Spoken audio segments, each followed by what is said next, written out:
welcome to today's class. So in our previous classes we have already learned about some of the mirror concepts. ಅಂದ್ರೆ ನಾವು previous classes ಅಲ್ಲಿ ಯಾವ ರೀತಿಯಾಗಿ so concave mirror ಆಗಿರಬಹುದು ಅಥವಾ convex mirror ಆಗಿರಬಹುದು. So what is the mean by concave mirror and also the meaning of the convex mirror and the ray diagrams which are formed by these two spherical mirrors. All these concepts we had already studied in our previous class, but in this class we are going to learn about the new concept of the light chapter, that is about refraction of the light. So nodri, refraction is nothing but what? Bending of the light rays when it travels from one medium to the another medium. For example nodri, ಗಾಳಿ ಅನ್ನೋದು ಒಂದು ಮಾಧ್ಯಮ ಆಗಿರ್ತೈತೆ, ಹೌದಾ? So ಗಾಳಿಯಿಂದ ಏನೋ ಬೆಳಕಿನ ಕಿರಣಗಳು ಏನ್ ಮಾಡ್ತಾವ, ನೀರಿನಲ್ಲಿ ಮುಳುಗೋದು, ಹೌದಾ? ನೀರಿನ ಕಡೆಗೆ ಬಾಗುವುದಾಗಿರ್ಬೋದು. ಯಾವುದೇ ಒಂದು ಲಿಕ್ವಿಡ್ ಲೈಕ್ ವಾಟರ್ ಆಗಿರ್ಬೋದು ಅಥವಾ ಯಾವುದೇ ಒಂದು ಕೆರೋಸಿನ್ ಆಗಿರ್ಬೋದು ಅಥವಾ ಯಾವುದೇ ಒಂದು ಆಯಿಲ್ ಆಗಿರ್ಬೋದು. So these are what some of the examples of a denser medium, and air or a vacuum is called as a rarer medium ಅಂತ ಕರೀತೀವಿ. ಸೊ ಬೆಳಕಿನ ಒಂದು ಸ್ಪೀಡ್ ಅಂದ್ರೆ ಗಾಳಿಯಲ್ಲಿ ಜಾಸ್ತಿ ಇರುತ್ತೆ, ಹೌದಾ?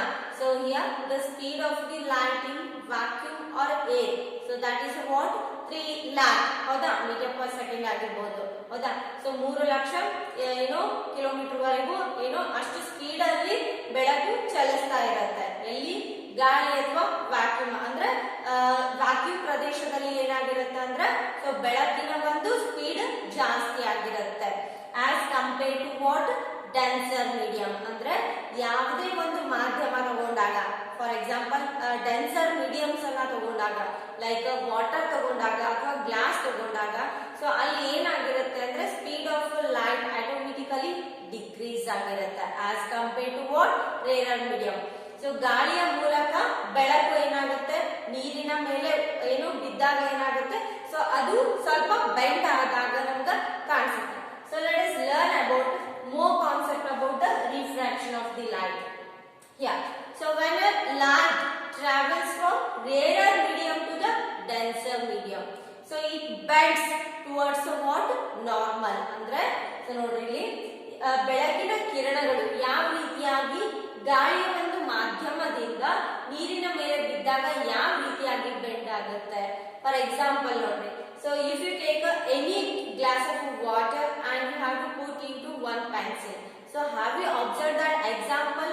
ಅಂದ್ರೆ ಅಲ್ಲಿ ಏನಾಗಿರುತ್ತೆ, ಪೆನ್ಸಿಲ್ ಬೆಂಡ್ ಆದಾಗ ಕಾಣಿಸ್ತಿರುತ್ತೆ, ಹೌದಾ? ಸೊ ಹಿಯರ್ ಸೊ ಅದೇ ರೀತಿ ಇಲ್ಲಿ ನೋಡ್ರಿ, here the refraction is nothing but the property of the light.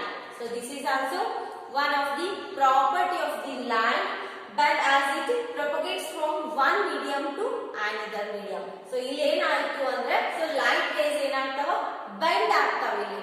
So when the light rays focuses on what? Rarer medium to denser medium, it bends towards the normal ray. So this is called as what? Horizontal line, so which is strikes on the incident ray. Here the property of the light, so this is also one of the property of a light. So here one such basic property of the light is a what? Light always travels in a straight direction. ಅಂದ್ರೆ so ಯಾವಾಗಲೂ ನೇರವಾದ ಒಂದು path ಅಲ್ಲಿ ಏನಾಗ್ತಿರುತ್ತೆ, ಬೆಳಕು move ಆಗ್ತಾ ಇರುತ್ತೆ, ಹೌದಾ? So that is in air medium. ಅಂದ್ರೆ ಗಾಳಿಯ ಒಂದು ಮಾಧ್ಯಮದಲ್ಲಿ ಏನಾಗ್ತಾ ಇರುತ್ತೆ, ಸೊ ಬೆಳಕು ನೇರವಾದ ಒಂದು ಪಥದಲ್ಲಿ ಚಲಿಸ್ತಾ ಇರುತ್ತೆ, ಹೌದಾ? ಸೊ ಯಾವುದೇ ಒಂದು ಡೆನ್ಸರ್ ಮೀಡಿಯಂ ಅದಕ್ಕೆ ಅಡ್ಡ ಆಯ್ತು, ಲೈಕ್ ಗ್ಲಾಸ್ ಆಗಿರ್ಬೋದು ಅಥವಾ ಗಾಜು ಅಂತ ಏನ್ ಕರಿತೀವಲ್ಲ, ಸೊ ಅದು, ಹೌದಾ? ಸೊ ಗ್ಲಾಸಸ್ ಆಗಿರ್ಬೋದು ಅಥವಾ ವಾಟರ್ ಆಗಿರ್ಬೋದು ಅಥವಾ ಇನ್ನು ಯಾವುದೇ ಒಂದು ಲಿಕ್ವಿಡ್ ಮಟೀರಿಯಲ್ಸ್ ಆಗಿರ್ಬೋದು, ಸೊ ಅಲ್ಲಿ ಲೈಟ್ ಏನಾಗ್ತೈತಿ ಅಂದ್ರೆ ಬೆಂಡ್ ಆಗ್ತೈತಿ. So look at here. So here when incident obliquely it is nothing but oriental. So oriental ಏನಾಗುತ್ತೆ ಅಂದ್ರೆ light rays bend ಆಗ್ತೈತಿ. So this concept is called as a refraction. Refraction is nothing but bending of the light rays, so which what falls from what? Rarer medium to the denser medium. So ಯಾವಾಗಲೂ light rays ಏನಾಗ್ತಾವ ಅಂದ್ರೆ so rarer medium ಇಂದ denser medium ಗೆ ಅಥವಾ ಗಾಳಿಯ ಒಂದು ಮಾಧ್ಯಮ change ಆಗುತ್ತೆ ಇಲ್ಲಿ ಮೀಡಿಯಂ. ಸೊ ಗಾಳಿ ಅನ್ನೋದು ಒಂದು ಮೀಡಿಯಂ ಆದ್ರೆ ವಾಟರ್ ಸೊ ಯಾವಾಗಲೂ ಬೆಳಕಿನ ಕಿರಣಗಳು ಗಾಳಿಯ ಮಾಧ್ಯಮದಿಂದ ಮತ್ತೊಂದು ಮಾಧ್ಯಮಕ್ಕೆ ಏನು ಎಂಟ್ರಿ ಆಯಿತು ಅಂದ್ರೆ ಸೊ ಅದು ಏನಾಗುತ್ತೆ, ಬೆಂಡ್ ಆಗುತ್ತೆ. ಯಾಕೆ ಬೆಂಡ್ ಆಗುತ್ತೆ?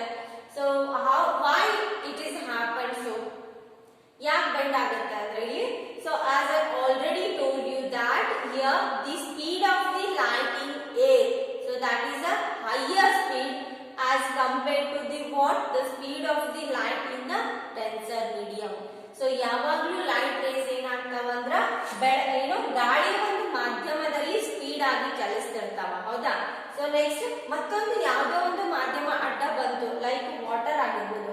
ಅಂದ್ರೆ ಯಾವುದೇ ಒಂದು ಮಾಧ್ಯಮದಲ್ಲಿ ಬೆಳಕು ಸೊ ಸ್ಲೋ ಆಗಿ ಚಲಿಸುತ್ತೆ. So as compared to rarer medium, ಗಾಳಿಯ ಮಾಧ್ಯಮಕ್ಕಿಂತ ಎಲ್ಲ ವಾಟರ್ ಮಾಧ್ಯಮ ಆಗಿರ್ಬೋದು ಅಥವಾ ವಾಟರ್ ಮೀಡಿಯಂ ಆಗಿರ್ಬೋದು ಅಥವಾ ಗ್ಲಾಸ್ ಮೀಡಿಯಂ ಆಗಿರ್ಬೋದು, ಸೊ ಅಲ್ಲಿ ಏನಾಗಿರುತ್ತೆ, ಸ್ಪೀಡ್ ಆಫ್ ಲೈಟ್ ಡಿಕ್ರೀಸ್ ಆಗುತ್ತೆ, ಹೌದಾ? ಸೊ ಯಾವ ರೀತಿಯಾಗಿ ರಿಫ್ರಾಕ್ಷನ್ ಆಗುತ್ತೆ ಅಂದ್ರೆ, so that is totally depend upon what, speed of the light. ಅಂದ್ರೆ ಸೊ ನಾವು ಈಗ ಸ್ಪೀಡ್ ಆಗಿ ವೆಹಿಕಲ್ ಅನ್ನ ಮೂವ್ ಮಾಡ್ತಾ ಇರ್ತೀವಿ. ಸೊ ಸಡನ್ ಆಗಿ ನಮ್ಗೆ ಏನೋ ಬ್ರೇಕ್ ಹಾಕ್ತೀವಿ. ಸೊ ಬ್ರೇಕ್ ಹಾಕ್ತೀವಿ, ಆಮೇಲೆ ವಾಪಸ್ ನಾವು ರೇಸ್ ಮಾಡಿದಾಗ ಎಕ್ಸಲರೇಟ್ ಮಾಡಿದಾಗ ಏನಾಗುತ್ತೆ, ಸೊ ಅವಾಗ ಝೀರೋ ವೆಲಾಸಿಟಿಯಿಂದ ಸೊ ವೆಲಾಸಿಟಿ ಇನ್ಕ್ರೀಸ್ ಆಗ್ತಾ ಹೋಗುತ್ತೆ ವೆಹಿಕಲ್. ಸೊ ಅದೇ ರೀತಿ ಏನಂದ್ರೆ ಇಲ್ಲಿ, ಸೊ ಗಾಳಿಯಿಂದ ಏನು, ಸೊ ಇಲ್ಲಿ ಏನಾಗಿರುತ್ತೆ, ಗಾಳಿಯ ಒಂದು ಮಾಧ್ಯಮದಲ್ಲಿ ವೆಲಾಸಿಟಿ ಜಾಸ್ತಿ ಆಗಿರುತ್ತೆ. So when it reaches any different medium, so its velocity becomes decreases. ಏನಾಗಿರುತ್ತೆ ಇಲ್ಲಿ, ವೆಲಾಸಿಟಿ ಡಿಕ್ರೀಸ್ ಆಗೋ ಚಾನ್ಸಸ್ ಇರುತ್ತೆ. ಲೈಟ್ ವೆಲಾಸಿಟಿ ಏನಾಗುತ್ತೆ, ಯಾವುದೇ ಒಂದು ಮೀಡಿಯಂಗೆ ರೀಚ್ ಆಯ್ತು ಅಂದ್ರೆ ವೆಲಾಸಿಟಿ ಡಿಕ್ರೀಸ್ ಆಗುತ್ತೆ ಆಟೋಮೆಟಿಕಲಿ. ಸೊ ಅದಕ್ಕೆ ಏನಾಗುತ್ತೆ, ನಮಗೆ ಯಾವುದೇ ಒಂದು ವಸ್ತು ನೀರಿನಲ್ಲಿ ಮುಳುಗ್ತಕ್ಕಂತ ವಸ್ತು ಏನಾಗುತ್ತೆ, ಓರೆಯಾಗಿ ಕಾಣಿಸ್ತಾ ಇರುತ್ತೆ. Okay, so here look at this diagram. So here this is called as what, incident ರೇ. ಸೊ ಏನಂತ ಕರಿತೀವಿ, ಸೊ ಗಾಳಿ ಅಂದ್ರೆ ರೇರರ್ ಮೀಡಿಯಂ ಅಲ್ಲಿ ಇರ್ತಕ್ಕಂತ incident ray, and this is called as the refracted ray, ಹೌದಾ? ಸೊ ಯಾವ ರೀತಿಯಾಗಿ ರಿಫ್ರಾಕ್ಟ್ ಆಯ್ತು, so let us assume, so this ray as a what, one of the pencil. So here take one pencil. So this is also let us assume one pencil, and here how it looks like, a single pencil is a look like what, straight, ಅಂದ್ರೆ straight ಆಗಿ ಕಾಣಿಸುತ್ತೆ. So ನಮ್ಮ ಕೈಯಲ್ಲಿ ಇರ್ತಕ್ಕಂತ ಯಾವುದೇ ಒಂದು ವಸ್ತು, so for example pen ಆಗಿರ್ಬೋದು ಅಥವಾ ಪೆನ್ಸಿಲ್ ಆಗಿರ್ಬೋದು, ಸೊ ಯಾಕಂದ್ರೆ ಇದು ರೇರರ್ ಮೀಡಿಯಮ್ಮೇ ಇದೆ. ಸೊ ಲೈಟ್ ಯಾವುದೇ ರೀತಿಯಲ್ಲಿ ಬೆಂಡ್ ಆಗಂಗಿಲ್ಲ, ಸೊ ಸ್ಪೀಡು ಮಾತ್ರ ಚೇಂಜ್ ಆಗೋದಿಲ್ಲ. But if you put into a glass of water, what it will happen? So can you observe here what it will happen? So this is a called as what, original pencil. And but when it immersed in a glass of water, what it will happen here? It will changes its path. Andre enaytu, it will changes its path. Here this is called as a original pencil. But inside of the water, it looks like something different. Can you observe here? Yes, of course, here the pencil, it bends like this.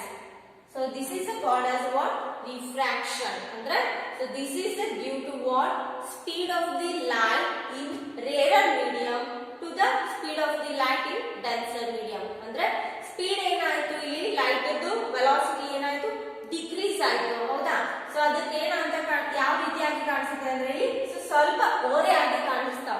So ನೀರಿನಲ್ಲಿ ಇರ್ತಕ್ಕಂಥ ಯಾವುದೇ ಒಂದು ವಸ್ತುವನ್ನ ನಾವು immerse ಮಾಡಿದಾಗ ಏನಾಗುತ್ತೆ ಅಂದ್ರೆ, so ಸ್ವಲ್ಪ ನಮಗೆ ಓರೆ ಆಗಿ ಕಾಣಿಸುತ್ತೆ.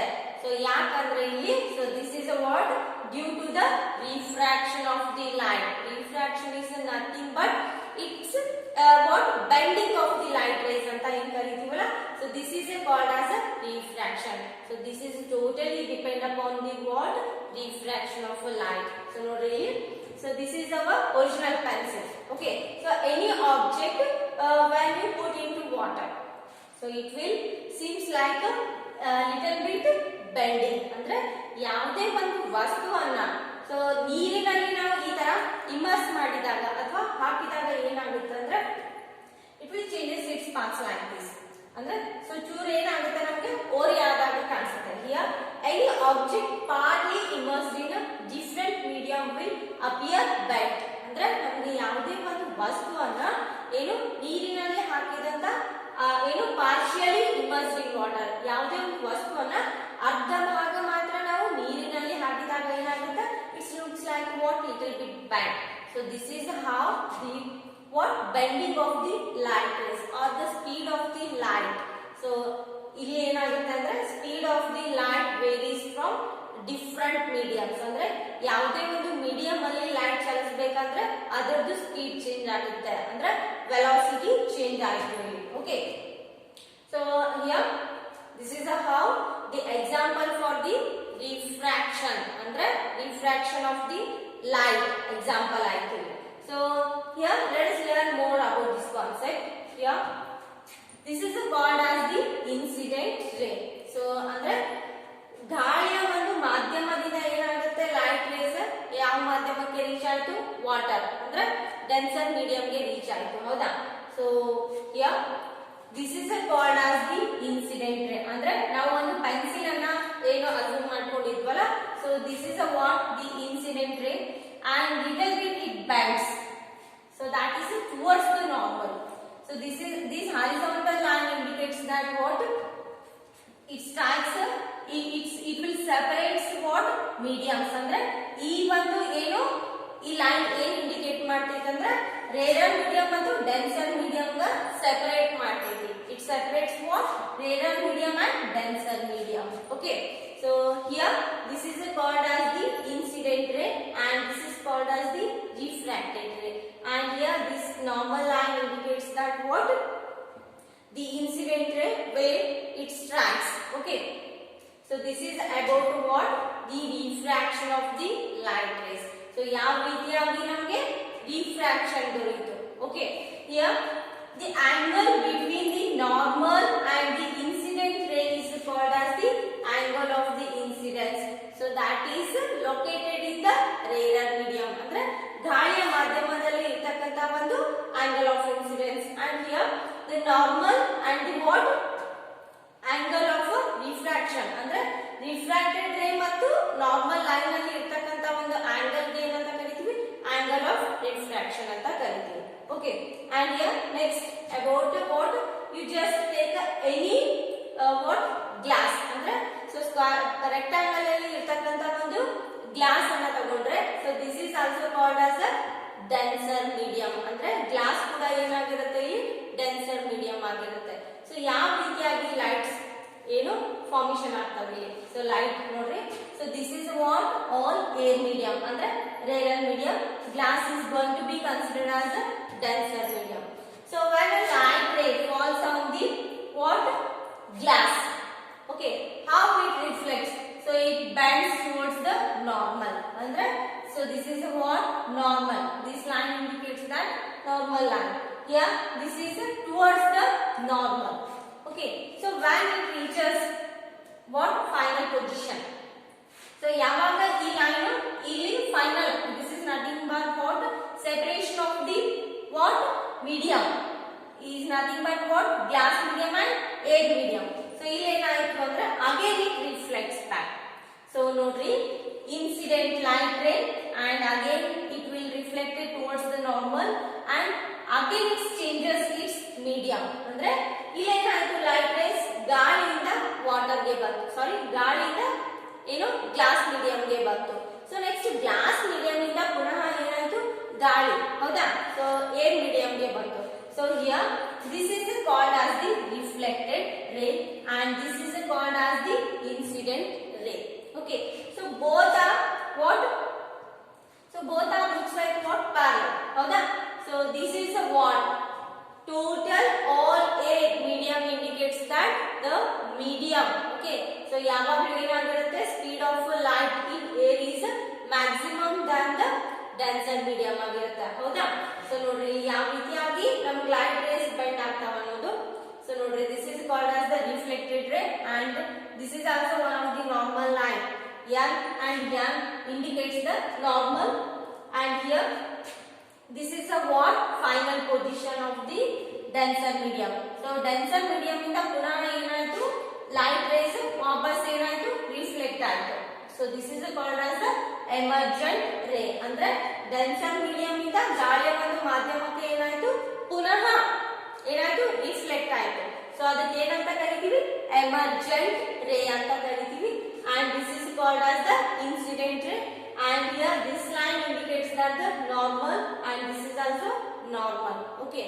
And about the concept which are based on the reflection of the light, we continue in our next video.